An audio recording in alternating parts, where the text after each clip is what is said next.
ವಿರಾಮದ ನಂತರ ಕಲಾ ತಪಸ್ವಿ ಕಾರ್ಯಕ್ರಮಕ್ಕೆ ನಿಮ್ಮೆಲ್ಲರಿಗೂ ಆತ್ಮೀಯವಾದಂಥ ಸ್ವಾಗತ. ಮೈಸೂರು ರಮಾನಂದ್ ಸರ್ ನಮ್ಮ ಜೊತೆಲಿದ್ದಾರೆ. ಮತ್ತಷ್ಟು ವಿಷಯಗಳನ್ನು ಮಾತಾಡೋಣ ಬನ್ನಿ ಅಂದರು. ನಾನು ಹೇಳ್ಬಿಡಿ ಸರ್, ಹೋಗ್ಬಿಟ್ಟು ಹೇಳ್ಬಿಡಿ ಅಂತ ಹೇಳಿದೆ. ಆಮೇಲೆ ಹೇಳ್ಬಿಟ್ಟು ಈಗ ಬಂದರು, ರಮಾನಂದ್ ಅವರೇ ಒಂದು ಹಾಡು ಹೇಳ್ಬೇಕಲ್ಲ ಅವರು, ಕಾವೇರಿ ಹಾಡು. ಹುಚ್ಚ ವೆಂಕಟ್ ನನ್ನ ಹತ್ರ ಬಂದರು, ರಮಾನಂದ್ ಅವರೇ ಹಾಡು ಹೇಳ್ಬೇಕು, ಹೇಳಿ ಸರ್ ಅಂತ ಹೇಳಿದೆ. ಯಾಕೆ ಅವರ ಎಲ್ಲ ಚಿತ್ರದಲ್ಲೂ ನನಗೊಂದು ಪ್ರಮುಖವಾದ ಪಾತ್ರವನ್ನೇ ಅವರು ಕೊಟ್ಟಿದ್ದಾರೆ. ಅವ್ರ ಜೊತೆಯಲ್ಲಿ ಎಲ್ಲದಕ್ಕಿಂತ ಭಾಳ ವಿಶೇಷ ಅಂತ ಹೇಳಿದ್ರೆ ನಮ್ಮ ದೊಡ್ಡಣ್ಣ. ಕನ್ನಡ ಚಿತ್ರರಂಗದಲ್ಲಿ ಒಬ್ಬನೇ ದೊಡ್ಡಣ್ಣ, ಒಬ್ಬನೇ ಚಿಕ್ಕಣ್ಣ, ಒಬ್ಬರೇ ಪುಟ್ಟಣ್ಣ, ಆದರೆ ಎರಡನೇ ಮಾತೇ ಇಲ್ಲ. ಯಾಕೆಂದರೆ ಆ ದೊಡ್ಡಣ್ಣವ್ರ ಜೊತೆ ನಾಟಕ ಮಾಡೋದಿದೆಯಲ್ಲ, ಅವ್ರ ಜೊತೆ ರಿಹರ್ಸಲ್ ಮಾಡಿದ ದಿನಗಳಿದೆಯಲ್ಲ, ಭಾಳ ಅದ್ಭುತ. ಅದು ಅಭೂತಪೂರ್ವ ನೆನಪು. ಆ ನೆನಪನ್ನು ನಾವು ಯಾವತ್ತೂ ಮರೆಯೋಕ್ಕೆ ಆಗಲ್ಲ. ಬೆಳಗ್ಗೆ ಸಾಹಿತ್ಯ ಪರಿಷತ್ ಹತ್ರ ನಾನು, ನಾಗಶೇಖರ, ಬಿರಾದಾರರು, ಮಿಮಿಕ್ರಿ ದಯಾನಂದು, ಆಮೇಲೆ ಇವರು ನಾವೆಲ್ಲರೂ ಸೇರಿ ಅವರು ನನ್ನ ಕೆಲೆ ಬರ್ಸೋರು. ಸಿನಿಮಾದಲ್ಲಿ ಒಂದು ಕಾಮಿಡಿ ಬಂದಿತ್ತು, ಅದನ್ನು ದೊಡ್ಡಣ್ಣ ರಮಾನಂದ್ ಇದನ್ನು ಸ್ವಲ್ಪ ಎಲಾಬ್ರೇಟ್ ಮಾಡಿ ದೊಡ್ಡದಾಗಿ ಬರೀ. ಈಗೊಂದು 7-8 ವರ್ಷ ಆಯಿತು. ನಾಟಕ ಮಾಡೋಕ್ಕೆ ಹೋದಾಗ ವಿಶೇಷ ಅನುಭವ ಏನಂತಂದರೆ, ಒಂದು ಬ್ಯಾಡಗಿಲಿ ಮಾಡಿದ್ವು, ಇನ್ನೊಂದು ಹೊನ್ನಾಳಿಲಿ ಮಾಡಿದ್ವು. ಏನು ಒಂದು 10-20 ಸಾವಿರ ಸೀಟ್ ಹಾಕ್ಯಾರೆ, ಒಂದು 30-40 ಸಾವಿರ ಜನ ನಾಟಕ ನೋಡೋದಕ್ಕೆ ಪ್ರೇಕ್ಷಕರು. ಅದು ದೊಡ್ಡಣ್ಣ ಈಸ್ ಗ್ರೇಟ್. ಯಾಕೆ ಅಂತ ಹೇಳಿದ್ರೆ ನಾಟಕದಲ್ಲಿ ಬದ್ಧತೆ ಅಂತ ಹೇಳಿದ್ರೆ ದೊಡ್ಡಣ್ಣನ ನೋಡ್ಕೊಳ್ಬೇಕು. ಬೆಳಗ್ಗೆ ರಿಹರ್ಸಲ್ 8 ಗಂಟೆ ಇದ್ದರೆ 7:50ಕ್ಕೆ ಬಂದಿದ್ದು ಕೂಡ. ಸಿನಿಮಾದ ವಿಚಾರ ಬೇರೆ, ಲೇಟಾಗಿ ಬರ್ತಾರೆ, ಅದೆಲ್ಲ ನಮಗೆ ಬೇಡ. ನಾಟಕದಲ್ಲಿ ಮಾತ್ರ ಕ್ರಮಬದ್ಧವಾಗಿ ಬರೋರು. ಹಾಗೆ ನಿಮ್ಗೊಂದು ಇನ್ಸಿಡೆಂಟ್ ಹೇಳಬೇಕು. ಕಲಾವಿದರು ಇಲ್ಲಿ ಏನು ಗಳಿಸ್ತಾರೆ ಅಂತ ಹೇಳಿದ್ರೆ, ಗಳಿಸೋದು ಓನ್ಲಿ ಅಭಿಮಾನಿಗಳ ಪ್ರೀತಿ ಪಾತ್ರವನ್ನು ಮಾತ್ರ, ಇನ್ನೇನು ಉಳಿಯಲ್ಲ. ಅದಕ್ಕೆ ಜ್ವಲಂತ ಉದಾಹರಣೆ ನಮ್ಮ ಕಲಾಕೇಸರಿ ಉದಯ್ ಕುಮಾರ್ ಅವರು ಭಾಳ ದೊಡ್ಡ ಹೆಸರು. ಆ ಥರ ನಟರೇ ಇಲ್ಲ ಅಂಥೇಳಿ ಎಲ್ಲ ಕಡೆ ಹೇಳ್ತಾರೆ. ಅವರ ಉದಯ ಕಲಾನಿಕೇತನದಲ್ಲಿ ಅವ್ರ ಫ್ಯಾಮಿಲಿನೂ ತುಂಬ ತೊಂದರೆಗೊಳಗಾದಾಗ ಅವ್ರ ಮಗಳು ರೇಣುಕಾಬಾಲಿ ಉದಯ್ ಕುಮಾರ್ ಅವರ ಜೊತೆಯಲ್ಲಿ ನಾನು ನಮ್ಮ ರೆಬಲ್ ಸ್ಟಾರ್ ಅಂಬರೀಷ್ ಅವ್ರ ಮನೆಗೆ ಹೋದೆ. ಅಂಬರೀಷ್ ಅವ್ರ ಮನೆಗೆ ಹೋಗಿ, ಸರ್ ಒಂದು ಕಾರ್ಯಕ್ರಮವನ್ನು ಏರ್ಪಡಿಸೋಣ ಅಂದ್ಬಿಟ್ಟು ಕೇಳೋಕ್ಕೆ ಹೋಗಿದ್ದೆ. ನಮಸ್ಕಾರ ಸರ್ ಅಂತೇಳಿ. ಅಂಬರೀಷ್ ಅವ್ರನ್ನ ನಾನು ಸಿನಿಮಾಗೆ ಬರೋದಕ್ಕಿಂತ ಮುಂಚಿಂದ ನನಗೆ ಪರಿಚಯ ಆಯಿತು. ಅವ್ರ ಅಣ್ಣನೂ ಪರಿಚಯ ಇದ್ದರು, ಹರೀಶ್ ಅಂತೇಳಿ. ಅವರು ಪಶು ವೈದ್ಯರಾಗಿದ್ದರು. ನಾವೆಲ್ಲ ಬೈಟು ಟೀ ಕುಡಿತಾ ಓಡಾಡ್ತಾ ಇದ್ವು. ಅವ್ರ ತಮ್ಮ ಆನಂದ್, ಅಂಬರೀಷ್ ಅವ್ರ ತಮ್ಮ. ನೋಡಿ, ಅವ್ರ ಸಿನಿಮಾ ಜಗತ್ತಿಗೆ ಯಾರಿಗೂ ಗೊತ್ತೇ ಇಲ್ಲ ಅಲ್ವಾ. ಅವರು ನಾವು ಬೈಟು ಟೀ ಕುಡ್ಕೊಂಡು ಮಾತಾಡ್ತಾಯಿದ್ವು. ಅವರು ಅಂಬರೀಷ್ ವಿಚಾರನೂ ಮಾತಾಡ್ತಾ ಇರಲಿಲ್ಲ. ಎಲ್ಲಿಂದರೆ ಬರ್ತಾನೆ ಹೋಗ್ತಾನೆ ಅಂತ ಈ ರೀತಿ ಹೇಳೋರು ಹರೀಶ್ ಅವರು. ಇವ್ರ ಜೊತೆಯಲ್ಲಿ ಸೇರಿದಾಗ ನಮಗೆ ಭಾಳ ವಿಶೇಷವಾದ ಅನುಭವ ಅಂದರೆ, ಸರ್ ಇಲ್ಲಿ ನಾನು ಮಂಡ್ಯದಲ್ಲಿ ಒಂದು ಕಾರ್ಯಕ್ರಮ ಹಾಕ್ಕೊಳ್ತೀನಿ ಸರ್, ಅಂಬರೀಷ್ ಮ್ಯೂಸಿಕಲ್ ನೈಟು. ಮಂಡ್ಯದಲ್ಲಿ ಬಹುಶಃ ಫಸ್ಟ್ ಆ್ಯಂಡ್ ಲಾಸ್ಟ್ ಮಾಡಿರೋದೇ ನಾನೇ, ಅಂಬರೀಷ್ ಮ್ಯೂಸಿಕಲ್ ನೈಟು. ಸರಿ ಹೋದೆ, ಅವ್ರು ಡೇಟ್ ಕೊಟ್ಟರು, ಹೋದೆ, ಥಿಯೇಟ್ರ್ ಬುಕ್ ಮಾಡಿದೆ, ಅಂಬರೀಷ್ ಹತ್ರ ಬಂದೆ. ತಿರ್ಗಾ ಏನೇ ಬಂದಿದ್ದು ಅಂದರು, ಸರ್ ಡೇಟು ಚೇಂಜ್ ಆಗಿಬಿಟ್ಟಿದೆ ಸರ್, ಆ ಡೇಟಲ್ಲಿ ಥಿಯೇಟ್ರ್ ಸಿಗ್ತಾರಲ್ಲ. ಹೋಗೋ, ನಾನು ಡೇಟ್ ಕೊಡೋದೇ ಕಷ್ಟ ಅಂತಂತಲ್ಲಿ ಇದು ಮಾಡ್ತಾರೆ, ಹೋಗಾಚೆ ಅಂದರು. ಇಲ್ಲ ಗನ್ಬೇಡಿ, ಕೊಡಿ ಅಂತ ಹೇಳಿದೆ. ಸರಿ ಇನ್ನೊಂದು ಡೇಟ್ ಕೊಟ್ಟರು, ಅದು ಕ್ಯಾನ್ಸಲ್ ಆಗೋಯ್ತು. ತಿರ್ಗಾ ಅಂಬರೀಷ್ ಮನೆಗೆ ಬಂದೆ. ಹೋಗಪ್ಪ, ನಿನಗೆ ಬೇರೆ ಕೆಲಸ ಇಲ್ಲ, ಹೋಗು ಅಂತ ಹೇಳಿದ್ರು. ಇಲ್ಲ ಈ ಸಾರಿ ಇನ್ನೊಬ್ಬರು ಕೇಳಿದ್ದೀನಿ, ಪಾಂಡುರಂಗ ಸಮುದಾಯ ಭವನ ಅಂತ ಜಗದೀಶ್ ಅವರು ಉಚಿತವಾಗಿ ಕೂಡ ಕೇಳಿದ್ದಾರೆ. ಇಡೀ ದಿನ ನಮಗೆ ಬಿಟ್ಟಿದ್ದಾರೆ, ನೀವು ಬರಬೇಕು, ಒಪ್ಕೋ. ಒಳ್ಳೆ ಇದಾಯ್ತಲ್ಲ ನಿಂದು. ಒಪ್ಕೊಂಡ್ರು ಅಂಬರೀಷು, ಬರ್ಕೊಂಡ್ರು. DC ಫೋನ್ ಮಾಡಿದ್ರು. ನಮ್ಮ ಬಾನಲ್ಲೆ ಮಧುಚಂದ್ರಕೆಯ ಕೆ ಶಿವರಾಮು ಅಲ್ಲಿ ಇದಾಗಿದ್ದರು, ವಿಶೇಷ ಜಿಲ್ಲಾಧಿಕಾರಿಯೂ ಆಗಿದ್ದರು. ಅವರು ಎಲ್ಲ ಆಯಿತು. ಅಂಬರೀಷ್ ಮ್ಯೂಸಿಕಲ್ ನೈಟು ಫಿಕ್ಸ್ ಮಾಡಿದೆ. ಟಿಕೆಟ್ ಸೇಲ್ ಮಾಡೋದಕ್ಕೆ ಅಂಬರೀಷ್ ಅವರೇ ಸ್ವತಃ ಅವರೇ ಫೋನ್ ಮಾಡಿ ಅಲ್ಲಿ ಜನರಿಗೆಲ್ಲ ಹೇಳಿದ್ರು. ಕಲಾಕೇಸರಿ ಉದಯ್ ಕುಮಾರ್ ಅವರ ಉದಯ್ ಕಲಾನಿಕೇತನ ಸಹಾಯಾರ್ಥ ಫುಲ್ಲು ಜನ ಎಲ್ಲ ಸೇರಿದ್ರು. ನಾನು ನನ್ನ ತಂಡದ ನಮಗೆ ಜೆ ಹುಡುಗರನ್ನ ಕರ್ಕೊಂಡೋಗಿ ನಾಟಕವನ್ನು ಮಾಡೋದಕ್ಕೆ ಸಿದ್ಧತೆ ಮಾಡಿದೆ. ಮದನ್ ಮಲ್ಲು ಅವ್ರದ್ದು ಸಂಗೀತ. ಆವಾಗ ಅಂಬರೀಷ್ ಅವರು ಬಂದರು ಅಲ್ಲಿಗೆ ನಾಟಕ ನಡೆಯೋದಕ್ಕೆ. ಅಂಬರೀಷ್ ಅವ್ರು ಒಬ್ಬರೇ ಬರಲಿಲ್ಲ. ಅಂಬರೀಷ್ ಬಂದರು, ದೊಡ್ಡಣ್ಣನ ಕರ್ಕೊಂಬಂದರು, ಉಮಾಶ್ರೀನ ಕರ್ಕೊಂಬಂದರು, MS ಕಾರಂತನ ಕರ್ಕೊಂಬಂದರು. ದೊಡ್ಡಣ್ಣ ಅಶ್ವತ್ಥಾಮನ್ ಅವರ ಏಕಪಾತ್ರ ಅಭಿನಯವನ್ನು ಮಾಡಿದ್ರು. ಪ್ರಣಯರಾಜ ಶ್ರೀನಾಥ್ ಅವರು ಬಂದರು, ಉಮಾಶ್ರೀ ಅವರು ಹಾಡು ಹೇಳಿದ್ರು. ಅಂದರೆ ಒಂದು ಮಂಡ್ಯದ ಜನರ ಪ್ರೀತಿಯನ್ನು ಗಳಿಸಿದ್ರಲ್ಲಿ ಅತಿ ಹೆಚ್ಚಿನ ಇದು ಶ್ರಮ ಪ್ರೀತಿ ಸಂಪಾದನೆ ಮಾಡಿದ್ದು ಅಂಬರೀಷ್ ಅವರೊಬ್ಬರೇ. ಅವ್ರು ಹೇಳಿದ ಮೇಲೆ ನಾನು ಹೇಳಿದ್ದು ಅಂಬರೀಷ್ ಅವರು ಒಬ್ರಿಗೆ ಬನ್ನಿ ಅಂತ, ಅವ್ರು ಇಡೀ ದಂಡು ದಾಳಿನೇ ಕರ್ಕೊಂಬಂದಿರೋ. ಅದೊಂದು ಖುಷಿ ಆಯಿತು. ಕಾರ್ಯಕ್ರಮ ಮುಗೀತು. ಕಾರ್ಯಕ್ರಮ ಮುಗಿದ್ಮೇಲೆ ಕಲೆಕ್ಷನ್ ಆಗಿದ್ದೆಲ್ಲ ತೊಗೊಂಡು ಬಂದು ಅವ್ರು ಕೈ ಕೊಟ್ಟರು. ಒಳ್ಳೆಯ ಆರ್ಥಿಕ ಸಹಕಾರ. ಅದ್ರ ಜೊತೆಯಲ್ಲಿ ಊಟದ ವ್ಯವಸ್ಥೆ, ಅಬ್ಬಬ್ಬಬ್ಬ ನವೋತ್ಥಾನ ಭವಿಷ್ಯತೆ ಮರೆಯಾಗಿಲ್ಲ.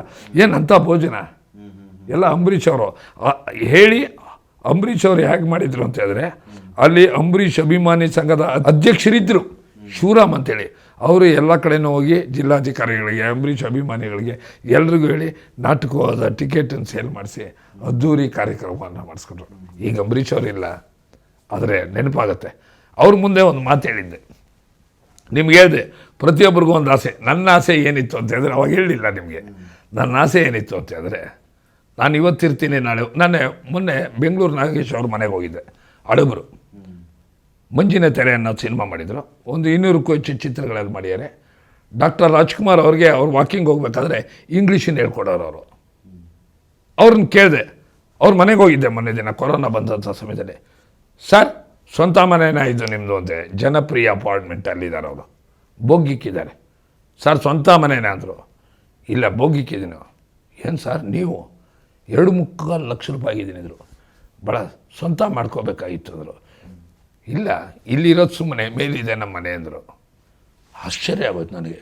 ಅಷ್ಟು ದೊಡ್ಡ ಕಲಾವಿದರು ಸ್ವಂತ ಎಲ್ಲ ಬಿಟ್ಟೋಗೋದೆ ನಾವು. ಇದೇ ಅಂಬರೀಷ್ ಅವರ ಬೆಳ್ಳಿ ಹೆಜ್ಜೆ ಕಾರ್ಯಕ್ರಮದಲ್ಲಿ ನಾನು ಹೋಗಿದ್ದೆ. ಕಾರ್ಯಕ್ರಮ ನೋಡ್ತಾ ಕೂತಿದ್ದೆ.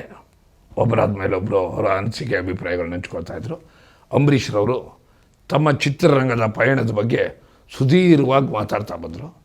ನಾಗಮಣ ಅವರಿದ್ದರು, ನಾಗ್ತಿಹಳ್ಳಿ ಚಂದ್ರಶೇಖರ್ ಎಲ್ಲ ಇದ್ದರು, ಚಿತ್ರರಂಗದ ಗಣ್ಯರೆಲ್ಲ ಇದ್ದರು. ನನಗೆ ಮೈಕ್ ಕೊಡಿ ಇಲ್ಲಿ ಎಂದೆ. ನಾಗಮಣ ಅವರು ಈಗ ನೋಡಿದ್ರು, ಅಂಬರೀಷ್ ಅವರು ಈಗಂದರು, ಮೈಕ್ ಕೊಟ್ಟರು. ಮೈಕ್ ಇಸ್ಕೊಂಡೆ. ನೋಡಿ, ನನಗೆ ಅಂಬರೀಷ್ರವರು ಚಲನಚಿತ್ರರಂಗಕ್ಕೆ ಬರೋದಕ್ಕಿಂತ ಮುಂಚಿಂದ ಪರಿಚಯ. ಅವರು ಭಾಳ ಆತ್ಮೀಯರಾಗಿದ್ದರು. ಜೊತೆಗೆ ಭಾಳ ಒಳ್ಳೆ ಕಬಡ್ಡಿ ಪ್ಲೇಯರು, ಒಳ್ಳೆ ಬ್ಯಾಡ್ಮಿಂಟನ್ ಪ್ಲೇಯರು.